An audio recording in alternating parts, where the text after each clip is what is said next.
বহু অপেক্ষার পরে এই অন্নপ্রাশন বাড়িটায় গেলাম। এটা ফ্রেন্ডসের ছেলের মুখে ভাতের অনুষ্ঠান ছিল। অনেক দিন ধরে অপেক্ষা ছিল। এই শীতের মরশুমের প্রথম অন্নপ্রাশন বাড়ি ছিল এটা।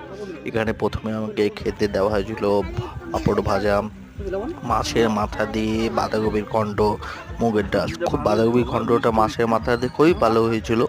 আমি তৃপ্তি সহকারে খেয়েছিলাম। মাটন অনেক অপেক্ষার পরেই এসেছিল। যখন এলো মনটা শান্তি করে দিল। কেন বলুন তো? মাটনটা সত্যিই রেয়াজি ছিল, চর্বিযুক্ত। রেয়াজি মাটনই আমার পছন্দ, যেটা মাংসের মধ্যে চর্বি থাকবে। আমার খেতে খুবই ভালো লাগে। আমি সেরকমই মাটন পেয়েছিলাম যেরকম আমার পছন্দ। আমি সেগুলো খুব শান্তি করে খেলাম, তৃপ্তি করে খেলাম। খাওয়ার পরে আমি তোমার বৌদিকে বলছিলাম যে খুব ভালো হয়েছে রান্নাবাড়ি। যতটুকু করেছে মন থেকে করেছে এরা। মনটা এদের পরিষ্কার বলে রান্নাবাড়ি যতটুকু করেছে সীমিত রান্নার মধ্যেও টেস্ট করেছে। আর শুনেছি ছোটবেলা থেকে যাদের মন ভালো তাদের খাওয়া টেস্টও হয়, তাই না?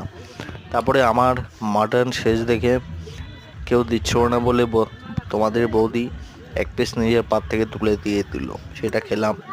তারপরে ধীরে ধীরে মাটন একটা চুলও আমি পেয়েছিলাম, মানে মাটনটা পরিষ্কার করে ধোয়নি। তো যাই হোক, তারপরে আমাকে চাটনি দেওয়া হয়েছিল।